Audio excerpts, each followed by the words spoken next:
New evidence suggests that, like many other diseases, eating disorders like anorexia and bulimia often run in the family. However, scientists say it's pretty hard to identify any specific genes that increase a person's risk for these complex disorders. In a recent study, scientists found 2 gene mutations associated with increased risk of developing eating disorders with 2 different family members who were suffering the disorders. So this really could help with understanding and potentially treating eating disorders. Tara, in your line of work, have you ever seen a pattern of this within families? I have, and you know, we know that the major cause of eating disorder is major life change, and it's really that feeling of your life being out of control. And so we know that it's the pressure to be perfect and all of these different things. So it may not even be in the genes, although we do see that there is this one genetic, condition, but it could just be more of the environmental connection too, not just a genetic connection. Right, if one person is,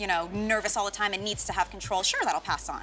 Right, absolutely. And we know that women, eating disorders are much more common in women. They affect between 1% and 3% of women. And they are really the most lethal of all of the psychiatric diseases. About 1 in 1,000 women do die from anorexia. Wow. And, it's this pressure to be thin. So if you see a mother your whole life with that pressure to be thin, that's passing on to the daughter. Yeah. So that's where I see the genetics coming into play a lot more than even a genetic specific marker. Gene. Yeah. And sadly, what I took away from this was almost that we may need something like this for people to take it more seriously, because you always see people say, oh, just eat.